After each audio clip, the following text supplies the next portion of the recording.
Pippi Longstocking 1. Pippi comes to Villa Cottage. At the end of a little Swedish town lay an old, overgrown orchard. In the orchard was a cottage, and in this cottage lived Pippi Longstocking. She was 9 years old, and she lived all alone. She had neither mother nor father, which was really rather nice, for in this way there was no one to tell her to go to bed just when she was having most fun, and no one to make her take cod liver oil when she felt like eating peppermints. There was a time when Pippi had a father, and she had been very fond of him. Of course, she had a mother too, but that was long ago. Pippi's mother had died when Pippi was just a tiny little baby, lying in a cradle and howling so dreadfully that no one could come near. Pippi believed that her mother now lived somewhere up in heaven and looked down at her little girl through a hole in it. Pippi often used to wave up to her and say, "Don't worry, I can look after her myself."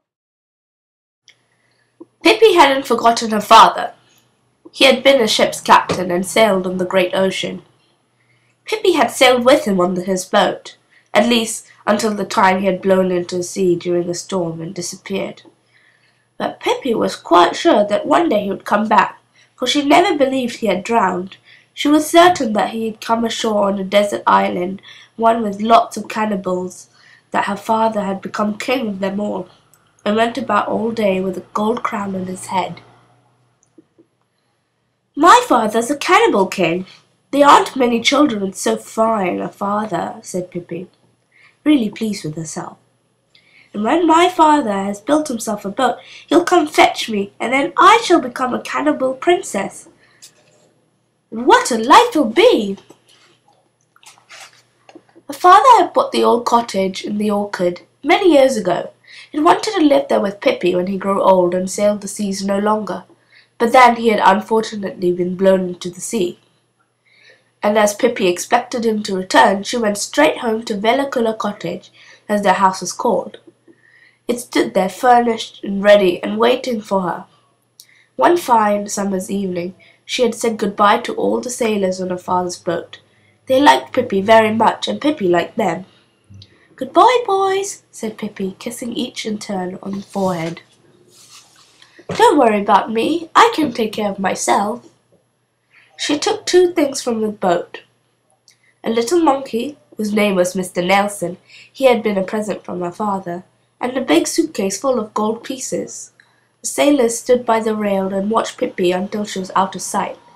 She kept on walking without turning around once, with Mr. Nelson on her shoulder and the suitcase firmly in her hand. "A remarkable child," said one of the sailors, wiping a tear from his eye when Pippi disappeared from the view. He was right. Pippi was a very remarkable child, and the most remarkable thing about her was her strength. She was so strong that in all her world there was no policeman as strong as she. She could lift a whole house if she wanted to. There were times when she did want to. Pippi had bought a horse for her very own, with one of her gold pieces the day she came home to Villa Cottage. She always longed to have her very own horse, and now there was one living right on her porch. When Pippi wanted to take an afternoon tea there, she simply lifted him out onto the orchard without further ado.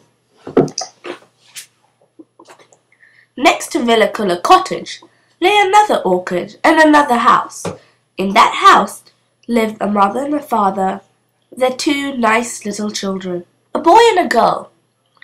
The boy's name was Tommy and the girl's name was Anika.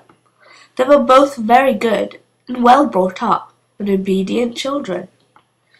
Tommy never bit his nails and always did what his mother asked. Anika never fussed when she didn't get her own way, and she was always very properly dressed in freshly ironed cotton.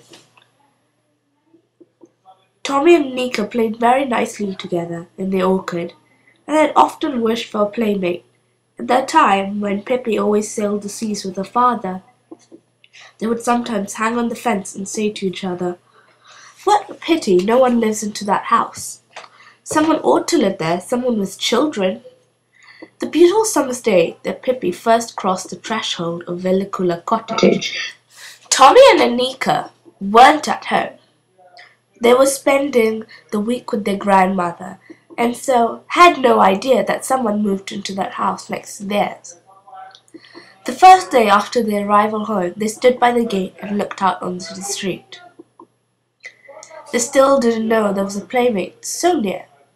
Just as they stood and wondered what they should do, and if anything special would happen that day, or if it would be just one of those dull days when no one could think of anything in particular to do, why, just then the gate to Vellicula Cottage opened, and a little girl appeared. She was the most curious child Tommy and Anika had ever seen. It was Pippi Longstocking, going for a morning walk. This is what she looked like. Her hair was the same color as a carrot, and was braided into two stiff pigtails that stood straight out from her head. Her shape was the same shape of a very small potato, and was dotted with freckles. Under the nose was a very large mouth, with healthy white teeth. Her dress was curious indeed. Pippi made it herself. It was supposed to have been blue, but as there hadn't been quite enough blue cloth, Pippi decided to add a little red patches here and there. Out on her long thin legs she wore long stockings, one brown and the other one black. Her father had bought them in South America, so she would have something to grow into, and Pippi never wanted any others. The thing that Tommy and Anika opened their eyes widest was the monkey which sat on the strange girl's shoulder. It was little and long-tailed, and dressed in blue trousers, yellow jacket, and a white straw hat. Pippi went on down the street, walking with one foot on the pavement, the other in the gutter. Tommy and Anika watched her until she was out of sight.